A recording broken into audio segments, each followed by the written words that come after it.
कृष्णा हरे radio Manav Rachna 107.8 FM सुन रहे हैं आप। मैं हूं शादाब, आपके साथ कार्यक्रम आत्मदर्शन में। और आज हमारे साथ स्टूडियो में एक बार फिर से मौजूद हैं राग लेखा दासी जी, चरण आश्रित युगाचार्य श्री श्री मद भक्ति वेदांत नारायण गोस्वामी महाराज जी की शिष्या। राग लेखा दासी जी, आपका एक बार फिर से बहुत बहुत स्वागत है कार्यक्रम आत्मदर्शन में। हरे कृष्ण। आज हम बात करने वाले हैं आपसे श्री चैतन्य महाप्रभु जी के जीवन के बारे में। हम जब भी कोई ग्रंथ उठाकर देखते हैं या भगवान श्री कृष्ण के बारे में कोई भी अध्याय पढ़ते हैं तो उसमें श्री चैतन्य महाप्रभु के लाइफ के बारे में, उनकी ज़िंदगी के बारे में बहुत सारी वाक्य हमें सुनने को मिलते हैं।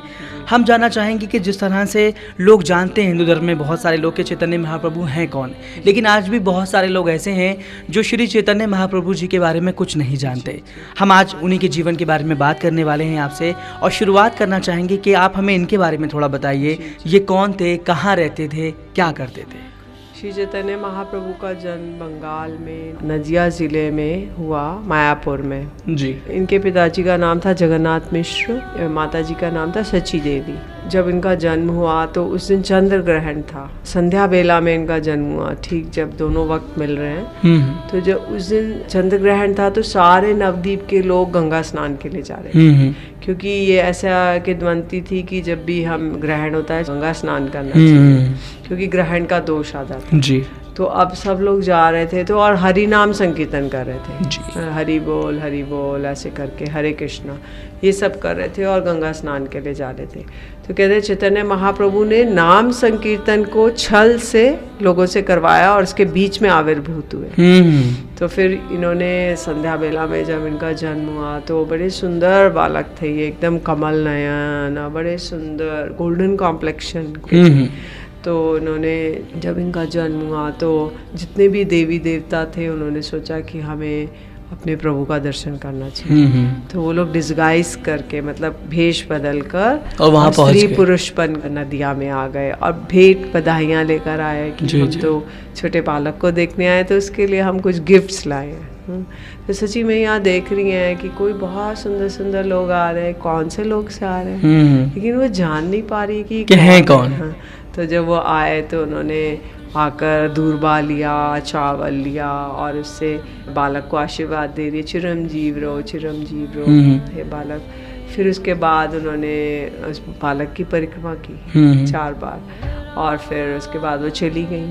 तो सची मैया सोच रही हैं कि ये लोग आ रहे हैं जा रहे हैं, उनका घर एक मंदिर की तरह बन गया, कोई आ रहा है कोई जा रहा है, कोई आ रहा है कोई दर्शन कर रहा जा रहा है। और जगन्नाथ मिश्र का घर पूरा श्री और ऐश्वर्य से भर गया। और सची मैया उन लोगों को मेहंदी और तेल और संदेश, केला आदि ये सब वस्तुएं दे रही हैं।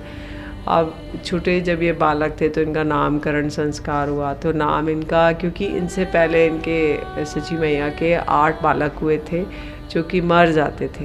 तो इस बार उन्होंने कहा ये नीम के पेड़ के नीचे पैदा हुए थे और इन्होंने इसलिए इनका नाम रखा गया निमाई। हाँ। और इसलिए भी रखा गया कि जो यमराज के मुख में नीम चली जाए और वो हमारे इस बालक को ना मारे जी। तो इसलिए निमाई रख दिया गया। और इनका एक नाम रखा गया विशंबर, मतलब जो विश्व का, पूरे विश्व का भरण पोषण करेंगे, हाँ, प्रेम देके, भक्ति देके जी। तो इनके जो नाना जी थे नीलांबर चक्रवर्ती, वो बहुत बड़े ज्योतिषी थे।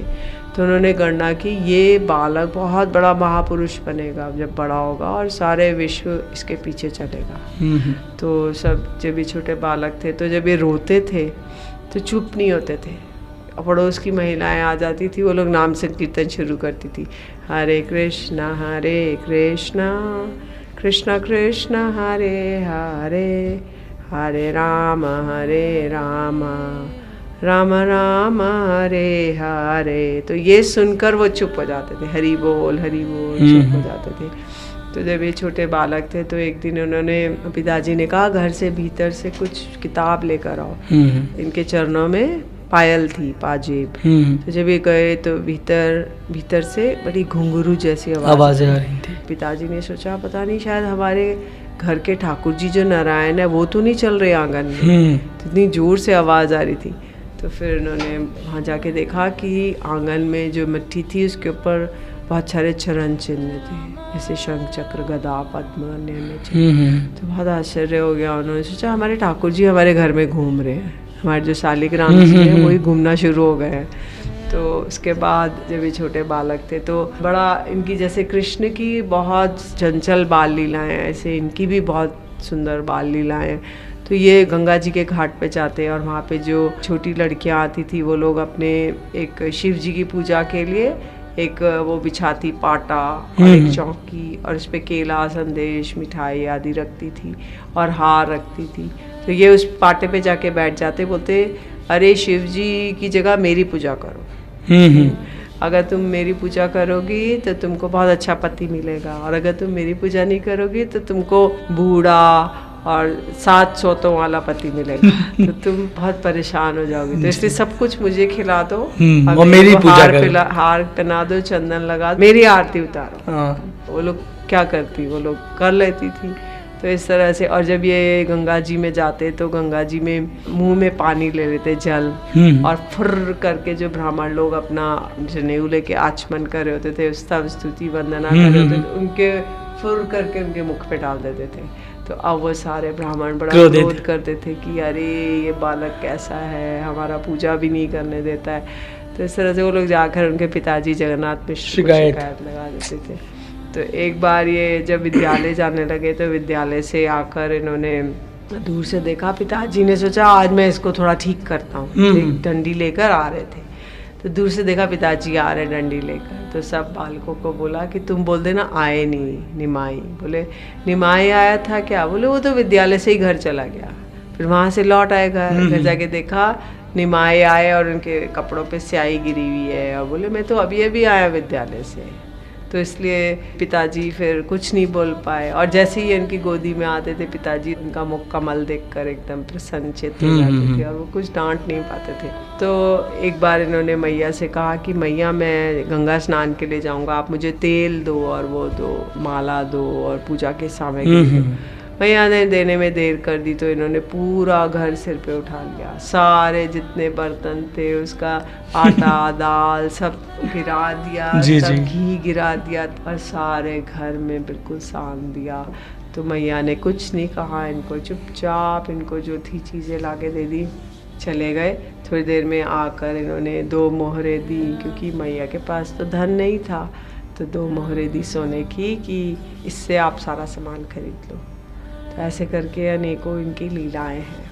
रेडियो मानव रचना 107.8 FM सुन रहे हैं आप। मैं हूं शादाब आपके साथ कार्यक्रम आत्मदर्शन में, और आज हमारे साथ स्टूडियो में मौजूद हैं राग लेखा दासी जी, चरण आश्रित युगाचार्य श्री श्री बद भक्ति वेदांत नारायण गोस्वामी महाराज जी की शिष्या। करेंगे राग लेखा दासी जी से और भी कई सारी बातें, लेकिन उससे पहले लेंगे एक छोटा सा ब्रेक। सुनते रहिए कार्यक्रम आत्मदर्शन। गुरुदेव कृपा करके मुझको अपना लेना, गुरुदेव कृपा करके मुझको अपना लेना,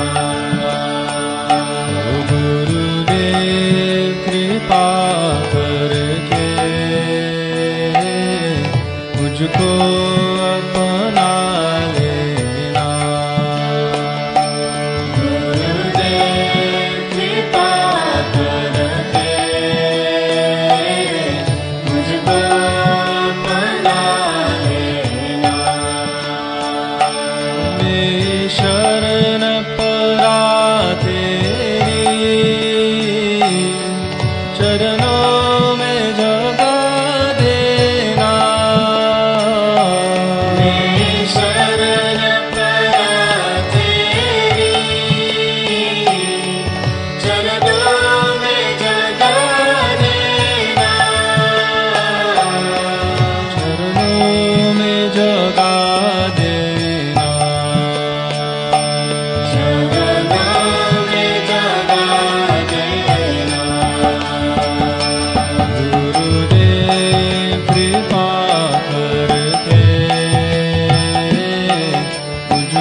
भक्ति के सहारे हो,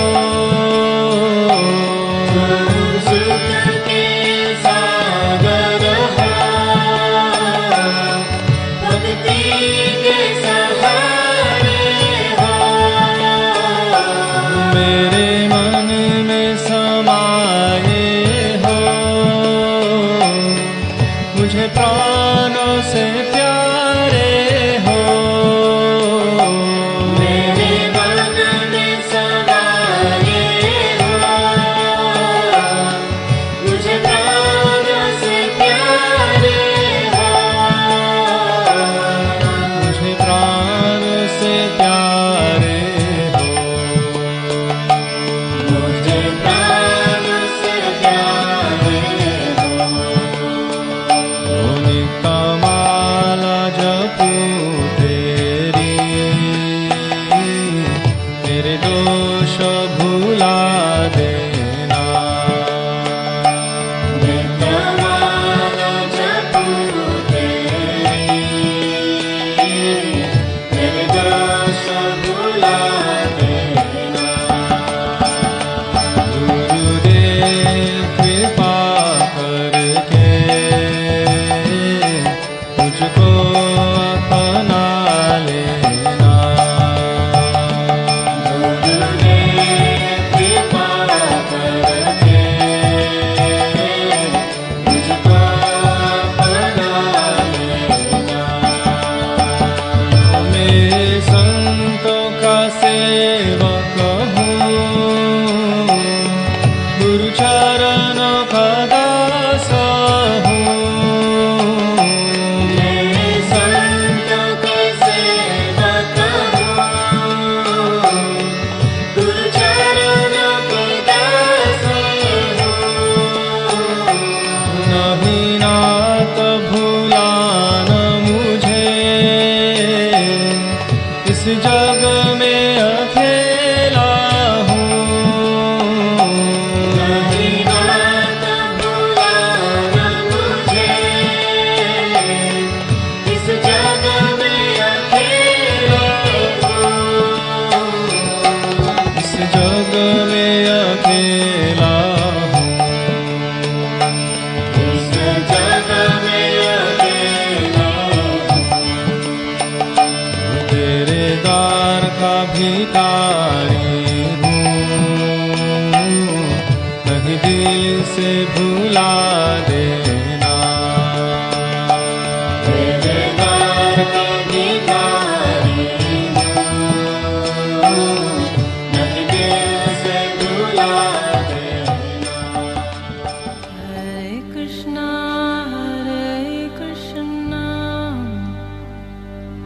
Krishna Krishna, Hare Hare।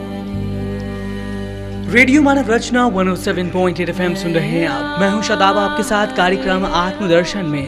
और आज हमारे साथ स्टूडियो में मौजूद हैं राग लेखा दासी जी, चरण आश्रित युगाचार्य श्री श्री मद भक्ति वेदांत नारायण गोस्वामी महाराज जी की शिष्या।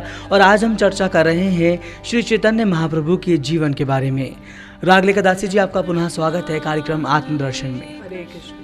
ब्रेक पे जाने से पहले आप हमें चैतन्य महाप्रभु जी के बचपन के बारे में बता रही थी कि किस तरह से वो अटखेलियाँ खेलते थे, किस तरह से अपने परिवार में या जो भी वहाँ पर स्नान के लिए लोग आते थे उनके बारे में आपने हमें बताया। लेकिन अब आप हमें क्या बताने वाली हैं? चैतन्य महाप्रभु बड़े हुए तो बहुत बड़े, बहुत स्कॉलर थे। उनका इसलिए उनका नाम हो गया निमाई पंडित।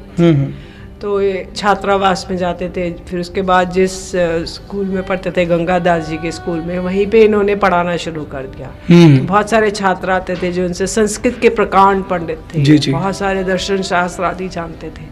तो सारे छात्र आने लगे, उनसे पढ़ने लगे। फिर धीरे धीरे इनके पिताजी चले गए, पधार गए बैकुंठ धाम को। तो इनका श्राद्ध करने ये वहाँ गए, गया जी। तो गया जी में जब गए तो वहाँ पर इनको एक वैष्णव मिले, ईश्वरपुरी पाद जी। वहाँ पे इन्होंने श्री विष्णु के चरण दर्शन किए और ईश्वरपुरी पाद जी ने इनको हरि नाम दिया, भगवान का नाम दिया। और जब ये लेकर आए तो निमाई पंडित से भावुक निमाई बन गए। अब ये छात्रों को कहने लगे कि मैं आप लोगों को नहीं पढ़ा सकता। इन्होंने अपनी सारी पुस्तकें ले जाके गंगा जी में डुबा दी, नौका में गए और न गंगा जी में डुबा दी जी। तो सारे छात्र कहने लगे निमाई पंडित हम तो तुम्हारे बिना नहीं रह सकते हैं, क्योंकि ये भगवान है, स्वयं कृष्ण ही है। तो वो लोग इनसे बहुत अट्रैक्टेड रहते थे। तो जब उन्होंने बोला कि आप हमें, बोलने लगे मैं तो प्रतिदिन नाम संकीर्तन करूँगा। छात्र लोग पूछते थे धातु क्या है, तो बोलते थे कृष्ण ही धातु है, और कुछ उनको बताते नहीं थे।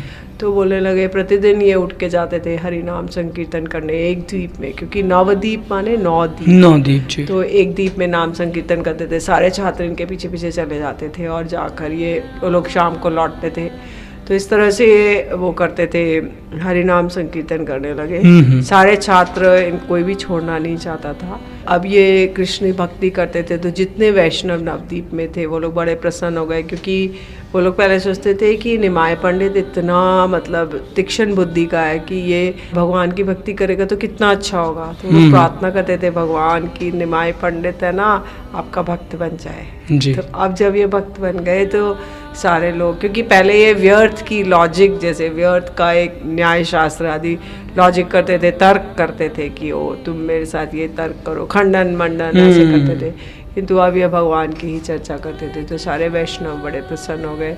तो अदिताचार्य जी का एक वहाँ पे स्कूल था पास ही इनके घर के, तो वहाँ पर भी ये जाते थे और अन्य अन्य स्थानों में जाते थे जी। और फिर इन्होंने विवाह किया लक्ष्मी प्रिया जी से।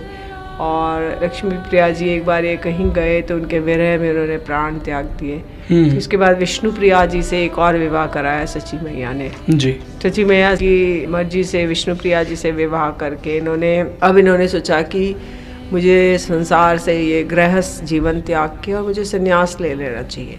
तो इन्होंने गंगा जी में जो मकर संक्रांति के दिन गंगा जी गए और उसमें कूद गए और उसमें उस पार जाकर उन्होंने कटवा एक स्थान है नवद्वीप में, वहाँ जाकर उन्होंने केशव भारती जी से मंत्र लिया, संन्यास मंत्र, और केश मुंडा लिए और लाल वस्त्र पहन लिए और वो करके ये एकदम बस कृष्ण मग्न हो गए, कृष्णमय हो गए। तो सारे जो कटवा के वासी थे वो कहने लगे केशव भारती आप इस युवक को आप संन्यास नहीं दे सकते क्योंकि ये नव युवक है और कितना सुंदर है, रूपवान है, उनके घुंघराले केश थे और बड़े सुंदर सौंदर्य था। तो केशव भारती जी ने इनको नहीं दे रहे थे, पर इन्होंने बोला मैं माया दास हूँ, मैं कृष्ण दास बनना चाहता हूँ, इसलिए आप मुझे ऐसा रोक नहीं सकते।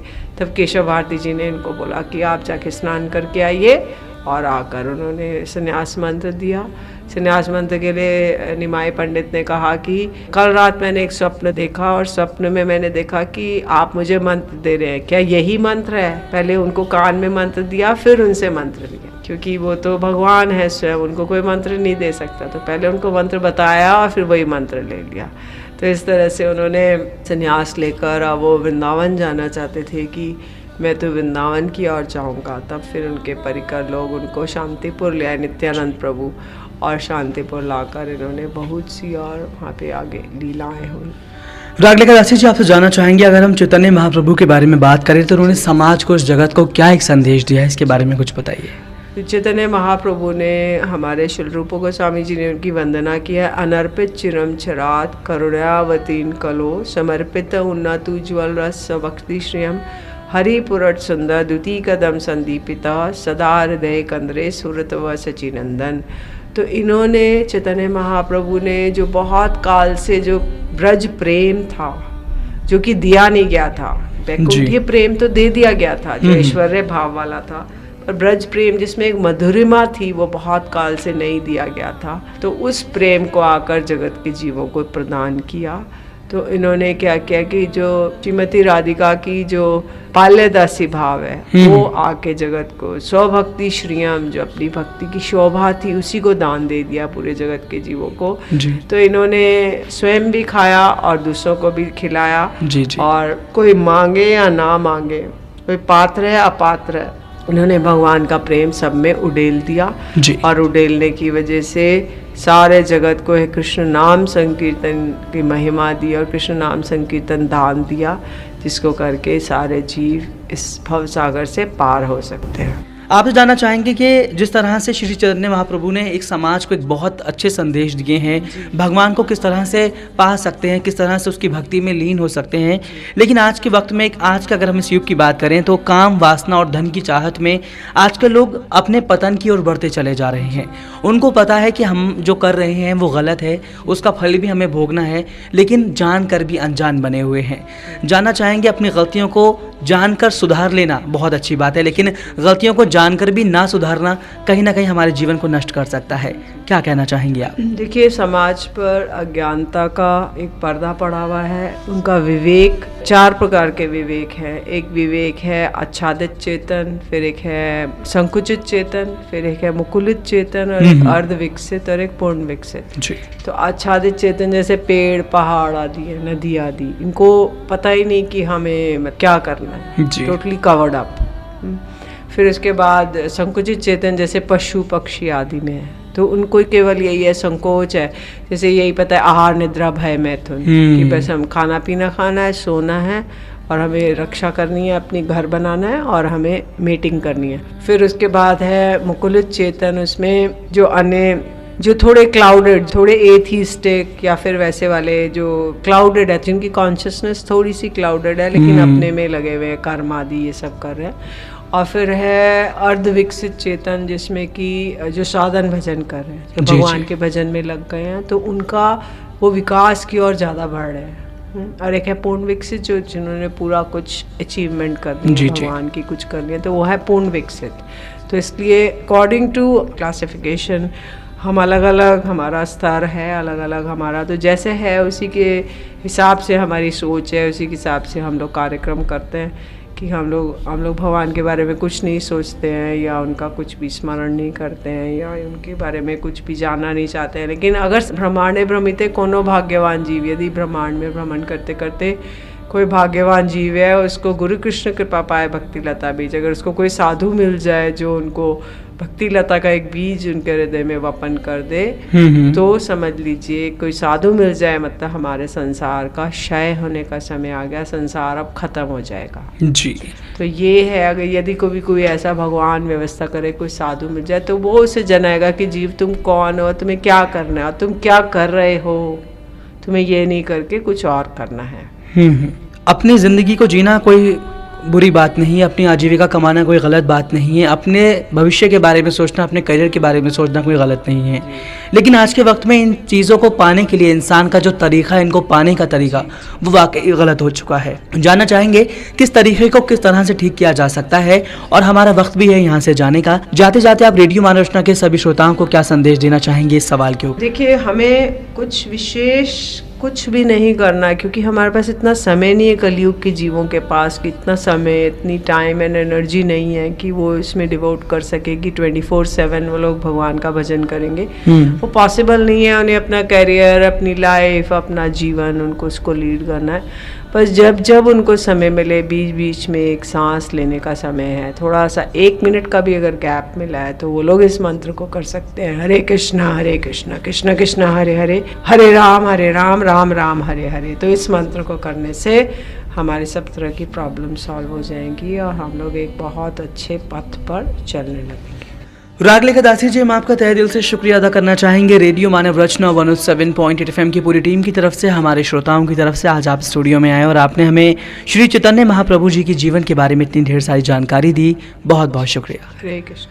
दोस्तों, अगर आप इस कार्यक्रम के बारे में अपना कोई सुझाव, अपना कोई संदेश हम तक या रागरेखा दासी तक पहुंचाना चाहते हैं, आप हमें SMS कर सकते हैं हमारे नंबर 8010781078 पर। सुनते जाइए रेडियो मानव रचना 107.8 FM पर आने वाले और भी प्रोग्राम्स को। Feel good, feel live, feel live, feel live, feel